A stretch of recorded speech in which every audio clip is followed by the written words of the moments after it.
ගරු කතානායකතුමනි මේ පහුගිය දවස් කීපය පුරාම රටේ විශේෂ අවධානයක් යොමු කරලා තිබුණු කාරණා යොමු වෙලා තිබුණු කාරණයක් තමයි 2023 12 31 වෙනි දින වැලිගම පොලිස් වසමේ W15 සංචාරක හෝටල අතර සිදු වෙඩි තැබීම සම්බන්ධයෙන් පොලිස්පති දේශබන්දු ඇතුළු 6 දෙනෙකු අත්අඩංගුවට ගැනීම සම්බන්ධයෙන් කාරණාව අද දිනේ විශේෂයෙන් අපරාධ පරීක්ෂණ දෙපාර්තමේන්තුව කණ්ඩායමක් මාතර මහේත්‍රාත් අධිකරණයට ගිහිල්ලා තිබුණා දේශබන්දු මහත්මයාගේ දීපල රාජසන්තක කිරීම සම්බන්ධයෙන් උසාවියට කරුණු දක්වන්න.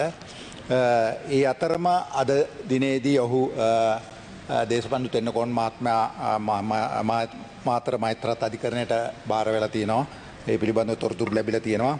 ඒ වගේම ඊයේ දිනේදී අපරාධ පරීක්ෂණ දෙපාර්තමේන්තුව දේශබන්දු තෙන්නකෝන් මහත්මයාට සම්බන්ධයෙන් ඔහුගේ නොම්බර 70A 7 වෙනි පටුමග ගංගානි උද්‍යානයේ හෝකන්දර ලිපිනේ නිවස පරීක්ෂා කරනු ලැබුවා.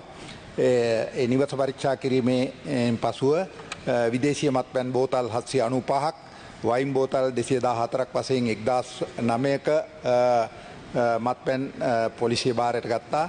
ඒ වගේම තෙන්නකෝන් මහත්මයාගේ ගිනියාවිය ලෙස සැලකෙන පිස්තෝල අවියක් පොලිසිය බාරයට ගත්තා අපරාධ පරීක්ෂණ දෙපාර්තමේන්තුවට. ඒ වගේම ඇපල් වර්ගයේ දුරකථන දෙකක් පොලිස් බාරයට අරන් තියෙනවා. අපි හිතනවා ඒ දුරකථන හරහා තොරතුරු විශාල ප්‍රමාණයක් අපිට අනාවරණය කරගන්න පුළුවන් වෙයි කියලා. ඒ වගේම ඉදිරියේදී ඒ සම්බන්ධයෙන් අධිකරණයට කරුණු වාර්තා කරනවා. අද දිනේ ඉදිරි විමර්ශන කටයුතු කරගෙන යනවා. මේක ගරු සභාවට දැනුවත් කරනවා. මොකද මේ පිළිබඳව විශේෂ අවධානයක් රටේම යොමු වෙලා තිබුණ නිසා. බොහොම ස්තුතියි කතානායකතුමනි.